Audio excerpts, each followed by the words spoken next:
तो my dear friends, आज से हम शुरू करने जा रहे हैं अपनी DSSB के लिए NIOS की सीरीज, जिसमें हम अपने NIOS के 22 चैप्टर्स को काफ़ी अच्छे से कंप्लीट करेंगे। अगर आप एक सीरियस कैंडिडेट हैं और आप DSSB के एंटिटी एग्ज़ाम के लिए प्रिपेयर कर रहे हैं, तो आपने प्रीवियस ईयर क्वेश्चन पेपर में एनालाइज किया होगा कि हमारी NIOS का कितना इम्पोर्टेंट रोल है, जिसमें से डायरेक्टली और इनडायरेक्टली काफ़ी सारे क्वेश्चंस हमें देखने को मिले हैं, जिसमें 50 से 60% आपका इन NIOS से कवर कंप्लीटली हो जाएगा। तो होप आप इन सभी चैप्टर्स को काफ़ी अच्छे से कंप्लीट करेंगे और अपनी जो तैयारी है उसको काफ़ी बूस्ट करेंगे। और अब मैं आपको एक इम्पोर्टेंट बात बता देती हूँ कि मैंने इन वीडियोस में सभी इम्पोर्टेंट पॉइंट्स को हाईलाइट किया है, तो हम केवल हाईलाइटेड पॉइंट्स को ही कवर करेंगे, क्योंकि इतनी सारी समरी को रीड करके आपको पढ़ा देने का कोई मतलब फ़ायदा नहीं होगा। तो इसलिए हम हाईलाइट पॉइंट्स को, जो इम्पोर्टेंट पॉइंट्स हैं उनको मैंने हाईलाइट किया है, जिससे आपका ध्यान इस बात पे भी जाएगा कि क्या क्वेश्चंस हमारे प्रीवियस ईयर्स में पूछे गए हैं। तो हम अपनी इन 22 चैप्टर्स को सीक्वेंस वाइज कंप्लीट करेंगे। और वीडियो ज़्यादा बड़ी ना हो, इसलिए वीडियोस पार्ट में भी आ सकती हैं, तो आप पूरी वीडियोस को अच्छे से कंप्लीट करें और हो सके तो शॉर्ट नोट्स बनाएं, क्योंकि एग्जाम के टाइम पे आप इन वीडियोस को अगेन एंड अगेन नहीं कर सकते। अब तो आप वीडियो को समझ सकते हैं और फिर अपने नोट्स बना सकते हैं, ताकि एग्जाम के टाइम पे आप इन नोट्स को अच्छे से रिवाइज कर सकें और अपनी प्रिपरेशन को बहुत बहुत मतलब आगे अलग ही लेवल पर ले जा सकें। तो आप अभी से मेरी रिक्वेस्ट है कि आप इन वीडियोस को सीरियसली देखें, और क्यों ये आपको बहुत बहुत ज़्यादा हेल्पफुल करेंगी और आपको खुद एग्ज़ाम में एनालाइज होगा कि हाँ, मैंने NIOS का कितना इम्पोर्टेंट रोल है हमारे एग्ज़ाम में। तो शुरू करते हैं। पहले मैं आपको दिखा देती हूँ कि मैंने किस तरीके से हाईलाइट किया हुआ है। देख सकते हैं आप, सभी इम्पोर्टेंट पॉइंट्स को मैंने हाईलाइट कर दिया है। तो हम इन हाईलाइटेड पॉइंट्स को कवर करेंगे, इंपॉर्टेंट क्वेश्चंस भी करेंगे, और मैं आपको ये भी बताऊंगी कि कहाँ से हमारे प्रीवियस ईयर एग्जाम में क्वेश्चंस डायरेक्टली उठ के आए हैं। तो आपको पता चलेगा कि हमारा किस तरीके से NIOS से क्वेश्चन पूछे जा रहे हैं। आप देख सकते हैं इंपॉर्टेंट पॉइंट्स को हाईलाइट किया है, और हम अपने इस चैप्टर को ऐसे कंप्लीट करेंगे। लेंगे माँ सरस्वती का नाम और शुरू करेंगे अपना अध्ययन। मैं इस स्लाइड को थोड़ा बड़ा कर देती हूँ ताकि आपको अच्छे से विजिबल हो। So let's start. हमारा फर्स्ट चैप्टर है प्रारंभिक बाल्यावस्था, देखभाल और शिक्षा, अर्थ और महत्व। जो हमारी प्रारंभिक बाल्यावस्था है उसमें जो केयर है और एजुकेशन है, उसका क्या इम्पोर्टेंस है, उसका क्या मतलब है। प्रारंभिक बाल्यावस्था का अर्थ जन्म से 6 वर्ष के शुरुआती जीवन से है। अब ये पॉइंट ही इतना इम्पोर्टेंट है यहाँ पे, आप देख सकते हैं, क्योंकि हमारे प्रीवियस ईयर में पूछा गया कि प्रारंभिक बाल्यावस्था का जन्म वर्ष क्या है। तो हमने तो यहाँ पे पढ़ा है कि हमारा जन्म वर्ष जन्म से 6 वर्ष तक है, बट एग्जाम में क्या आया था कि 0 to 6 ईयर है, 3 to 6 ईयर है, 4 to 6 ईयर है, ये 0 to 8 ईयर है। प्रारंभिक बाल्य अवस्था की एज ग्रुप क्या है? तो आपने तो पढ़ लिया कि 0 to 6 ईयर है, बट एग्जाम में हम कंफ्यूज ना हो तो इन पॉइंट्स को हमें अच्छे से रिमेंबर रखना है। ओके गाइज, ठीक है। इन वर्षों को निर्माण के वर्ष कहते हैं, क्योंकि इसमें बच्चे की नींव पड़ती है, क्योंकि इन्हीं वर्षों में शारीरिक, संज्ञानात्मक, सामाजिक, संवेगात्मक और भाषा के विकास की नींव पड़ती है। तंत्रिका विज्ञान के क्षेत्र में हुए अनुसंधानों ने इन वर्षों के महत्व को इस रूप में माना है। इन वर्षों में मस्तिष्क का विकास बहुत तीव्र गति से होता है। बच्चे का जो माइंड का डेवलपमेंट है वो काफी स्पीड से ग्रो करता है। आपने सुना भी होगा कि बच्चे का 90% जो डेवलपमेंट है ब्रेन का, वो हमारी अर्ली चाइल्डहुड में ही कंप्लीट हो जाता है। अब हम इस चैप्टर में क्या क्या पढ़ेंगे? इस चैप्टर में हम ईसीसी का अर्थ और महत्व पढ़ेंगे, ईसीसी के उद्देश्यों की चर्चा करेंगे, ईसीसी के घटकों की व्याख्या करेंगे, प्रारंभिक हस्तक्षेप के महत्व को चिन्हित कर देंगे और भारतीय और वैश्विक संदर्भ में ईसीसी का वर्णन करेंगे। अब हम इस पार्ट में हम अपने 3 पॉइंट्स को कवर करेंगे और दूसरे पार्ट में हम अपने इन 2 पॉइंट्स को कवर करेंगे। सबसे इंपॉर्टेंट पॉइंट ईसीसी, आपको कमेंट बॉक्स में ईसीसी की फुल फॉर्म लिखनी है कि ईसीसी की फुल फॉर्म क्या है। आई नो ये बहुत इजी क्वेश्चन है, आपको पता होगा, बट स्टिल फिर भी हम अपनी प्रैक्टिस को अपलिफ्ट करने के लिए हम डेली 2 या 3 क्वेश्चंस मैं आपको दूंगी और आपको वो कमेंट बॉक्स में लिखने हैं। आई नो ये बहुत इजी है, पर फिर भी जब एग्जाम में 4 ऑप्शन हमारे सामने होते हैं तो हम कंफ्यूज हो जाते हैं। सो उसकी क्लैरिटी के लिए, थोड़ी फास्टनेस के लिए, एग्जाम में हमें केवल एक क्वेश्चन के लिए 36 सेकंड मिलेंगे। तो आपकी स्पीड कितनी होनी चाहिए, आपकी एक्यूरेसी कितनी होनी चाहिए, और accuracy only and only practice से आती है। तो आपको प्रैक्टिस से नहीं बचना है, आपको इजी से इजी क्वेश्चंस को भी अगेन एंड अगेन करना है, क्योंकि आपके एग्जाम में एक क्वेश्चन हमारा 1 नंबर रखता है और 1 नंबर हमें 100 लोगों से भी ऊपर कर देगा। तो इसलिए हमें बहुत प्रैक्टिस करनी है और इस हर वीडियो में आपको 2-3 क्वेश्चंस दूंगी और आपको वो अच्छे से आंसर करना है। तो आज का हमारा पहला क्वेश्चन होगा ईसीसी की फुल फॉर्म। जो भी सीरियस कैंडिडेट होंगे वो डेली इन क्वेश्चंस के आंसर देंगे और आपकी मर्जी है। शुरू करते हैं अपना चैप्टर। ईसीसी का अर्थ और महत्व। ईसीसी की फुल फॉर्म है early childhood care and education. ECC शब्द 3 शब्दों से मिलकर बना है, प्रारंभिक बाल्यावस्था, देखभाल और शिक्षा। अब ये तीनों पॉइंट्स आपको अच्छे से याद रखने हैं और अपने नोट्स में लिखने हैं। ईसीसी किन शब्दों से मिलकर बना है? प्रारंभिक बाल्यावस्था, देखभाल और शिक्षा। प्रारंभिक बाल्यावस्था में जन्म से 6 वर्ष तक की अवधि आती है, ये आपने अभी ऊपर पढ़ा। प्रारंभिक बाल्यावस्था में 0 to 6 ईयर की हमारे एज ग्रुप आता है। ईसीसी की राष्ट्रीय नीति 2013 के अनुसार, अब ईसीसी की हमारी राष्ट्रीय नीति 2013 है, ये हमें याद रखना है, के अनुसार विकासात्मक विशेषताओं के आधार पर प्रारंभिक वर्षों की 3 उप विशेषताएं हैं। अब 0 to 3 ईयर्स की 3 उप विशेषताएं हैं। कौन कौन सी हैं? गर्भधारण से जन्म, जन्म से 3 वर्ष, 3 से 6 वर्ष। अब आपको ये तीनों बिंदु अच्छे से याद करने हैं। ये जीवन की सबसे महत्वपूर्ण अवस्थाएं हैं, क्योंकि इसमें बहुत ही तीव्र गति से वृद्धि और विकास होता है। आप इन सबको पढ़ सकते हैं अपनी नॉलेज को एनहेंस करने के लिए। ईसीसी का अर्थ बच्चों को विकास के प्रारंभिक वर्षों के दौरान स्वास्थ्य, पोषण, देखभाल और सीखने के अवसर उपलब्ध कराता है।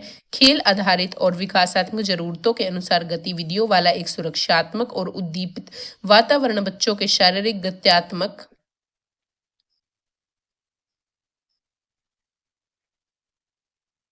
मानसिक, सामाजिक, संवेगात्मक और भाषा के विकास के लिए भी महत्वपूर्ण है। जो हमारा ईसीसी है वो हमारा होलिस्टिक डेवलपमेंट में हेल्प करता है बच्चे की, जिसमें हमारी फिजिकल, सोशल, इमोशनल, कॉग्निटिव सभी एक्सपेक्ट इंक्लूड होते हैं। तो हमें होलिस्टिक वर्ड को इम्पोर्टेंस देनी है। आपके एग्जाम में होलिस्टिक वर्ड है जो हमें पॉजिटिविटी की तरफ ले जाता है, सही आंसर की तरफ लेके जाता है। इन छोटे छोटे पॉइंट्स को हम अच्छे से याद रखेंगे।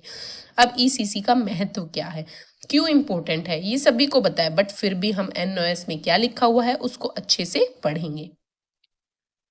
विकास की अन्य अवस्थाओं की तुलना में बच्चों के जीवन के प्रारंभिक 6 वर्ष अधिक महत्वपूर्ण होते हैं। इस दौरान सभी आयामों में उनके विकास तीव्र गति से होता है। तंत्रिका क्षेत्र के अनुसंधान ने बच्चों के जीवन के प्रारंभिक वर्षों के महत्व को स्वीकार किया है। शोधकर्ता के अनुसार इन वर्ष में मस्तिष्क का विकास तीव्र गति से होता है।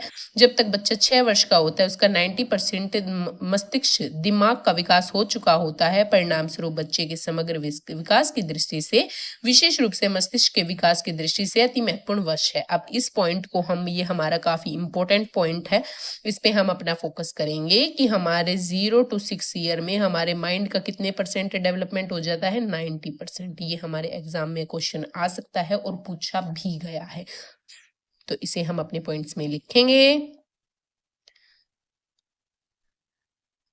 बच्चों के एकीकृत, स्वस्थ और समग्र विकास के लिए ईसीसी को प्राथमिक महत्व देना चाहिए। ईसीसी के अलग अलग सेवा प्रदाताओं को सुनिश्चित करना चाहिए कि बच्चों को समतामूलक, गुणवत्तापूर्ण ईसीसी प्राप्त हो, खासकर उन बच्चों को जो इससे वंचित हैं।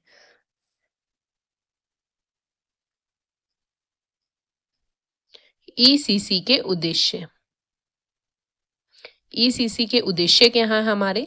ईसीसी के उद्देश्य सभी बच्चों को उनके समग्र विकास के निर्माणात्मक वर्षों के दौरान गुणवत्तापूर्ण देखभाल और अधिगम के अवसर उपलब्ध करवाना है। मैंने आपको बताया कि होलिस्टिक वर्ड हमारे लिए मोस्ट इम्पोर्टेंट वर्ड है, इसको हमें एग्जाम में अच्छे से याद रखना है, क्योंकि ईसीसी का काम ही है कि हम होलिस्टिकली पूर्ण रूप से बच्चे का फिजिकल, कॉग्निटिव, सोशल, इमोशनल हर एस्पेक्ट को ध्यान रखें। ओके। राष्ट्रीय ईसीसी के लिए पाठ्यचर्या की रूपरेखा 2013 के उद्देश्य को परिभाषित किया गया है। आइए ईसीसी के उद्देश्य को पढ़ते हैं। यह सुनिश्चित किया जाए कि बच्चे सुरक्षित, सलामत, स्वीकृत और सम्मानित महसूस करें। सुनिश्चित किया जाए कि बच्चों को अच्छा और संतुलित पोषण प्राप्त हो, बच्चों को न्यूट्रिशन भी अच्छे से मिले, बच्चों की स्वस्थ आदतें, स्वास्थ्य, स्वच्छता संबंधी चलन और खुद की सहायता करने वाली कुशलताओं का विकास हो, उनकी भाषा, संप्रेषण, अभिव्यक्ति की क्षमता का सम्यक विकास हो, उनकी लैंग्वेज को भी हमें इम्पोर्टेंस देनी है, उनकी संभाव्य क्षमता मतलब जहां तक उनमें कैपेबिलिटी है, कहां तक वो ग्रो कर सकते हैं, के अनुसार शारीरिक गत्यात्मक क्षमताओं का अनुकूलतम विकास किया जाए। सहभागिता पूर्ण उद्दीपक गतिविधियां, उद्दीपक गतिविधि क्या है? स्टिमुलेटिंग एक्टिविटीज लाइक एग्जाम्पल, अगर बच्चा चलने वाला है तो हम बच्चे को वॉकर दे देते हैं, वो वॉकर में चल के सीखता है। तो वॉकर क्या हमारी एक स्टिमुलेटिंग एक्टिविटी है कि हम बच्चे को चलने की तरफ और ज्यादा हेल्प कर रहे हैं। तो उन एक्टिविटीज को बच्चों को करवाना ताकि बच्चे से जल्दी अपने एक्टिविटीज को प्राप्त कर लें। में संलग्नता द्वारा बच्चे की संवेदी और संज्ञानात्मक क्षमताओं को पोषित किया जाए। बच्चों के भावनात्मक समायोजन को ध्यान में रखते हुए समाज उन्मुख कौशल और सामाजिक दक्षताओं का विकास किया जाए। मतलब उन्हें सोशल एक्टिविटीज की, बच्चों बड़ों के साथ हमें कैसे व्यवहार करना है, क्लासरूम में हमें कैसे बैठना है, वो सभी सिखाना। बच्चों को विद्यालय में औपचारिक अधिगम के लिए तैयार करना। ईसीसी में हम बच्चों को क्लास में मतलब in future like first class में, सेकंड क्लास में बच्चे को कैसे रहना है, उन सभी चीजों के लिए भी हम रेडी करते हैं।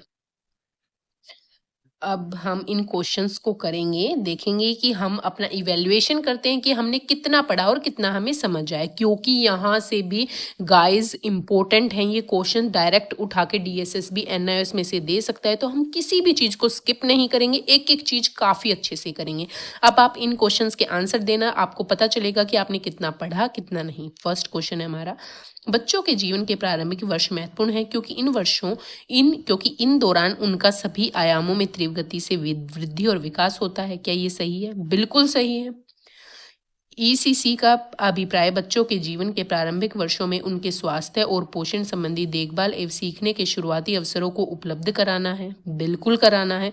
ईसीसी का हमारा काम ही है कि बच्चों को हम शुरुआती अवसरों में न्यूट्रिशन, एजुकेशन, हर एक चीज होलिस्टिकली प्रोवाइड करें। घर और स्कूल का वातावरण बच्चों के विकास को प्रभावित नहीं करता? क्या घर और स्कूल का वातावरण बच्चों के विकास को प्रभावित करता है?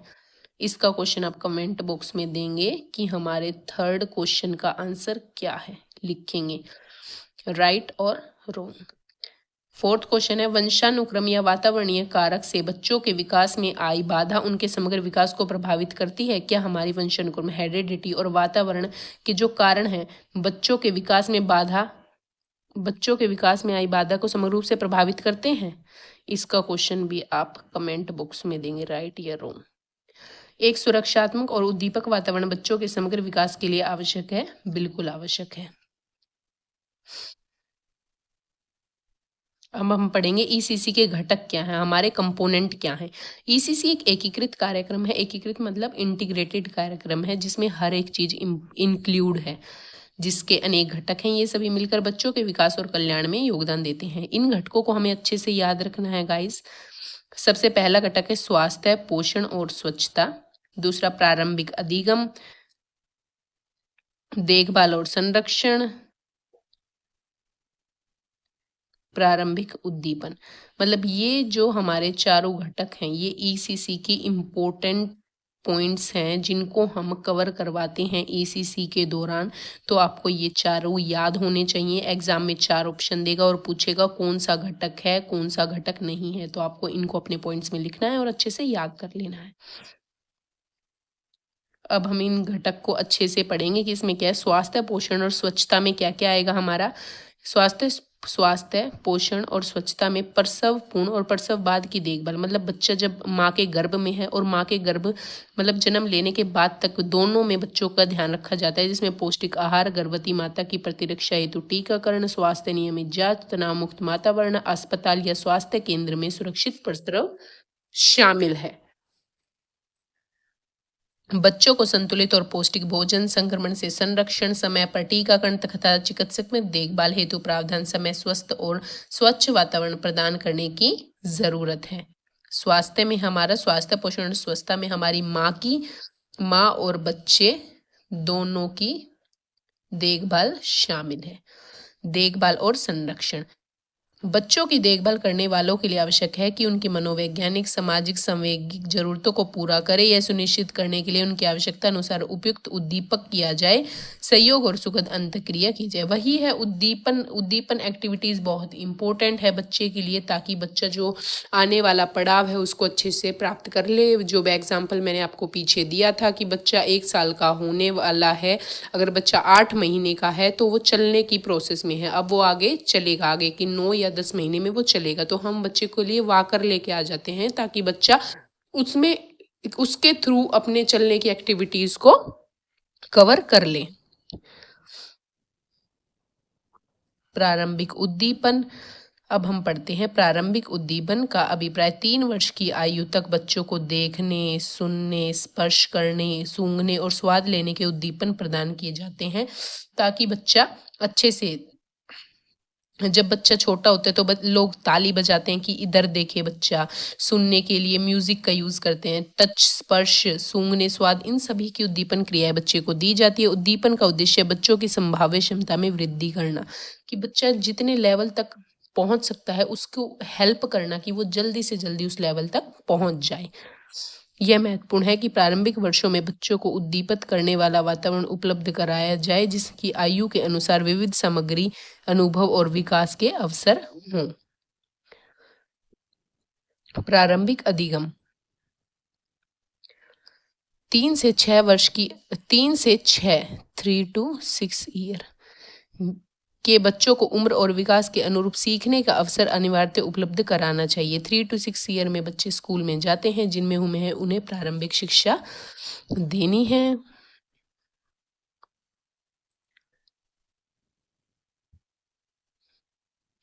अब यहाँ हमारे विकास की प्रक्रिया के एक्सपेक्ट को दिया गया है। शारीरिक गत्यात्मक विकास मतलब फिजिकल और कॉग्निटिव डेवलपमेंट, सामाजिक संवेगात्मक विकास जटिल और सतत प्रक्रिया है। शरीर में गुणात्मक बदलाव, व्यवहार अभिवृत्ति में बदलाव।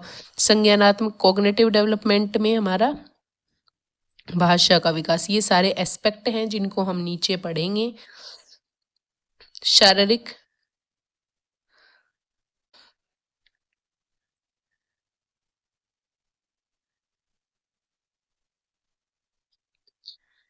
शारीरिक गत्यात्मक विकास, अब फिजिकल और मोटर डेवलपमेंट।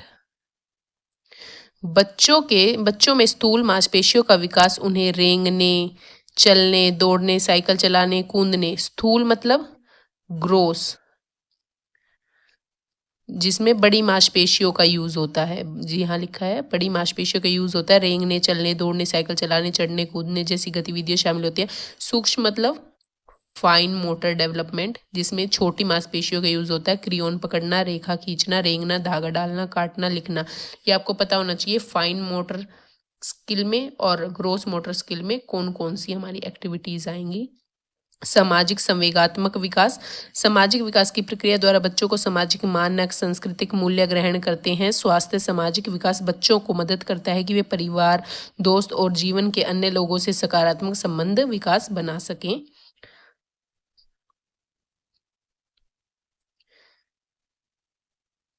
संज्ञानात्मक विकास, कॉग्निटिव डेवलपमेंट, बच्चे का हो अच्छे से यह सोचने, याद करने, पहचानने, वर्गीकरण करने, कल्पना करने, तर्क, निर्णय करने जैसी मानसिक और संज्ञानात्मक क्षमताओं का विकास। कॉग्निटिव में हमारा सोचने, समझने, मेमोराइज, ये सारी एक्टिविटीज आएंगी। भाषा के विकास में हमारा LSRW listening, speaking, reading, writing include होगा। सुनना, बोलना, पढ़ना, लिखने के कौशल शामिल होंगे। यह कौशल बच्चों को संप्रेषण करने और उन्हें उनकी भावनाओं को व्यक्त करने में सहायता करेंगे। अब हम इन क्वेश्चंस को देखेंगे। ईसीसी बच्चों के डैश विकास में सहायता करता है। मैंने आपको बताया ईसीसी बच्चे को पूर्ण रूप से विकसित होने में मदद करता है, तो सर्वांगीण विकास, होलिस्टिक डेवलपमेंट में मदद करेगा।